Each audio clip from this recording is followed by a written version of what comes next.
Chapter 16. The embers of the dying fire fizzled. Acrid smoke hung in the air, burning Ayianna's eyes and lungs. She gathered up her belongings and peered around her. Light dribbled in from above and painted the blemished trees in blotchy gray tones. The forest didn't look as scary as it did last night, but the mass of beasts sprawled at the edge of the clearing reminded her of its dangers. She kept her eyes averted, but Liam had pranced over to inspect them. "This new path is practically a road compared to what we've been following," Desmond said after he had returned from exploring the break in the trees. "We need to keep to the trail." Cale shoved his sword into his sheath. He picked up his quiver and counted the remaining arrows. "What if those creatures come back?" Vian rubbed the red-blonde bristles already covering his chin. "They shouldn't harm us if we stay on the trail. Besides, they hunt only at night," Cale said as he slung the quiver over his shoulder. "By then we should be through this ford and into the hills of Rusat." "That's what you thought yesterday, but we've been winding through this forest with no destination in sight. Our clothes are ripped to shreds, and now we have deadly creatures hunting us, and you want us to continue on that thread of a trail?" Desmond stood with his hands on his hips. His hair bobbed around his head in a tangled mess. The dirty blonde stubble covering the lower half of his face enhanced his allure. Ayianna's father, being an Usmar elf, could never grow a beard. What did it feel like? An urge to touch his bristly face swept over her. Ayianna averted her eyes as heat flooded her cheeks. Cale grabbed his pack. "It's the only way to Ramoja." "How do you know?" "Nevin Said." Cale pulled out the orb and spoke the incantation. A dim glow flickered to life, but it remained weak. "How do we know we can trust him?" Desmond asked. Cale raised an eyebrow. "Because he's a guardian?" Desmond hesitated. "Nobody knows where this road leads, because nobody has ever taken it. Everyone is too afraid to deviate from tradition. I say we take this road and then map it out so that all of Nalu will know that it leads right to that bloody city. No more thorns slapping against our face, tearing at our clothes. Plus the way is open. We would see the filthy beasts before they had a chance to eat one of us." "Calm down," Vian said. "Obviously someone made this road, and it leads somewhere. I opt for the wider path." Cale hung the quiver over his shoulder.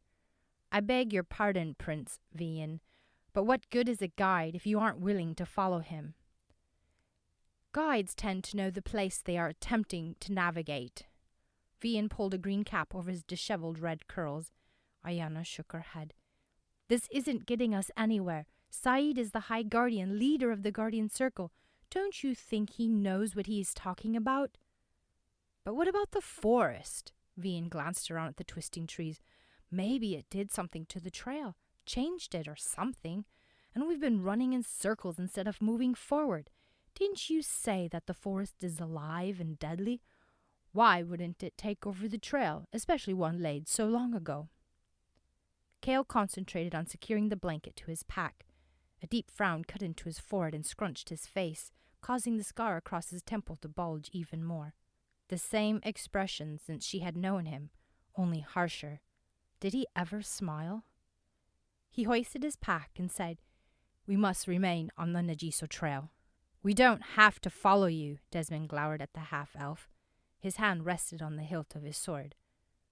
"True," Cale shrugged, "but Said asked me to escort Ayianna to Ramoja. Feel free to go your own way, but the girl will be coming with me." "Girl?" Ayianna crossed her arms. "What?" "I don't think so." Desmond pushed the words out through gritted teeth. "Then we have no choice." Vian tightened his lumpy bundle on his back. Desmond spun around, but before he could say anything, the prince continued, "But mark my words. If there is the slightest inclination we are running in circles, your term as guide will end." Ayianna raised her brows. Even if she did hail, Said's trust in him was enough for her to listen to him. She had heard the guardian say, "Follow the Najiso trail." But if the forest was cursed...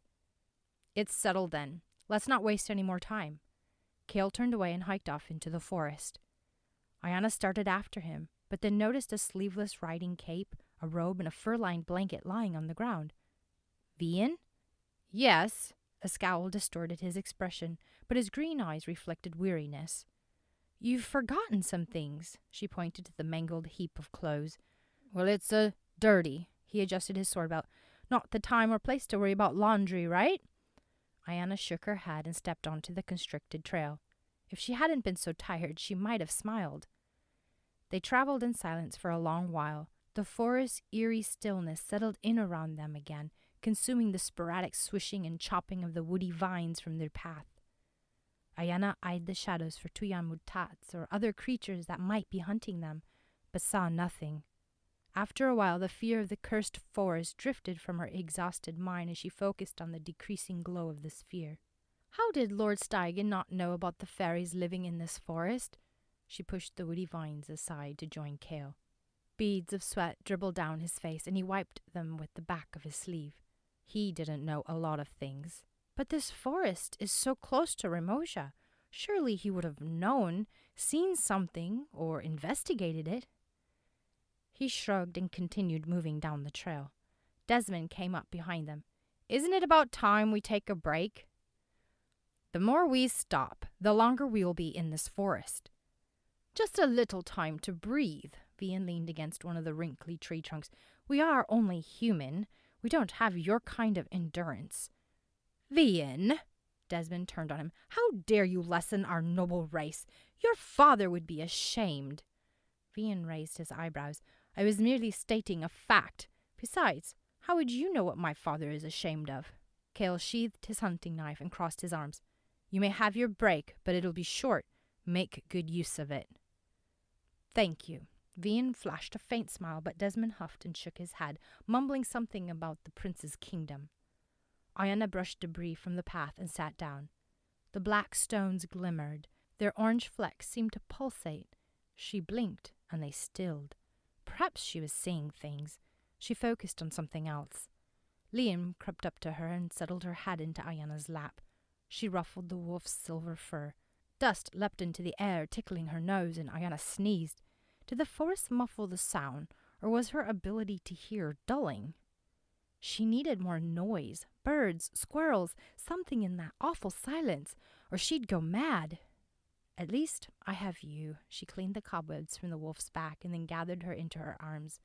The weight of the wolf squeezed the little wood flute against her chest. Ayianna pulled the flute out and rolled it between her fingers.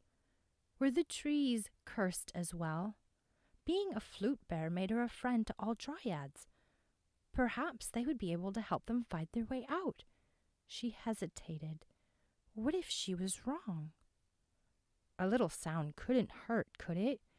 She brought the flute to her lips and blew. Kale unsheathed the knife. He glanced at Ayianna, his face marred by his constant frown. Break over, let's go. Ayianna and the others stood, disappointment mingled with relief. What had she expected? The curse probably killed the dryads. But could trees live without them? She continued after Kale, but he halted. Ayianna peered around him. A pair of gleaming eyes blinked in the darkness. Dry leaves crunched as the eyes drew near. A short creature stepped out from the trees and into the soft light of the orb. She gasped. A dryad. Diseased bark peeled from his shrunken body. Brown tousled leaves stuck out from his head, wiggling in the shifting light. He seemed harmless enough. Ayianna stepped closer.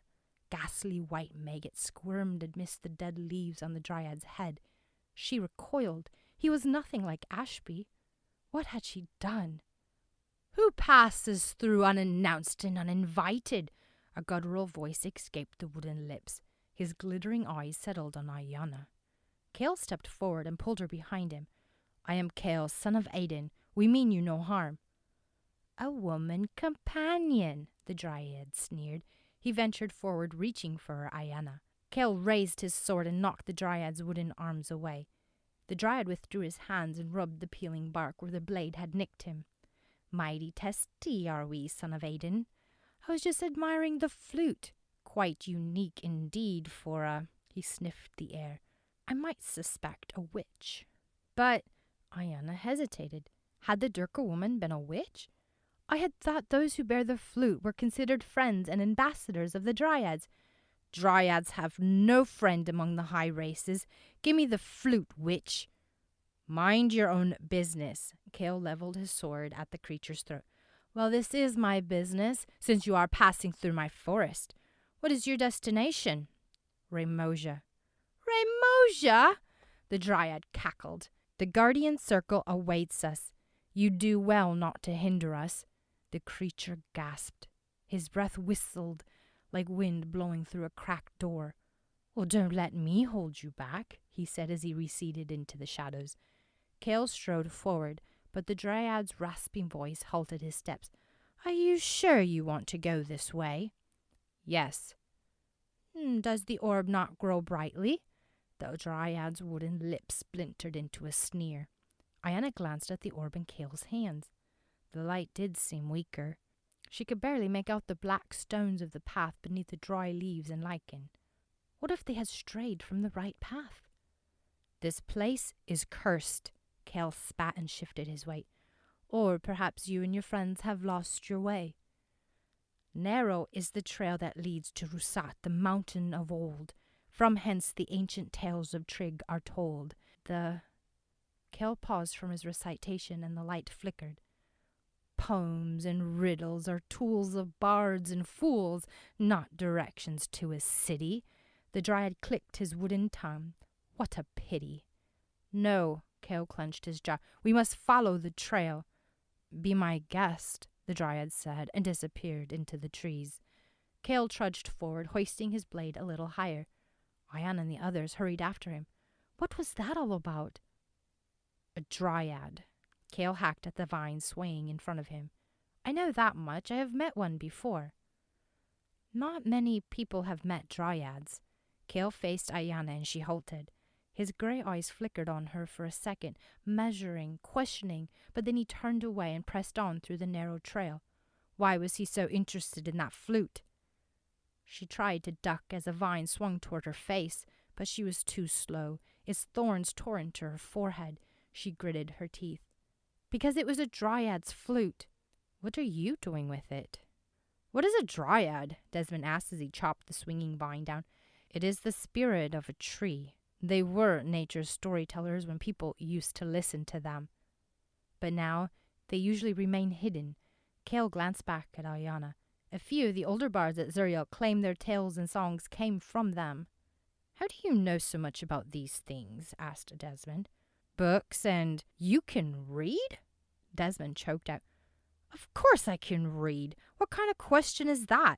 Kale rounded on Desmond and Ayianna stepped out of his way. Can't you read? Of course I can, Desmond stammered, his face reddening. It's just that, considering your position in society, it was only natural for me to assume you hadn't had a proper education. I mean, you were only a guard at Dagmar. No one teaches soldiers to read. Kale glared at him. Denying people the opportunity to learn based on one's birth is primitive. No wonder you humans are so far behind the rest of the world. We humans happen to believe that it is not necessary to learn outside of one's position in life. Just ask any of the peasants. They'll tell you they have no use for mindless lessons on topics that don't pertain to them. Immediately, Ayianna was grateful for having been born in Zuriel. She remembered the villagers' distaste for books. If she had been born among them, would she feel the same? Prince Vian cleared his throat. As much as I would like to join in on this little debate, I would rather you lead us out of this dreadful forest. Desmond and Kale eyed each other for a moment, and then Kale turned away. Desmond grasped Kale's arm. What if the Dryad was telling the truth?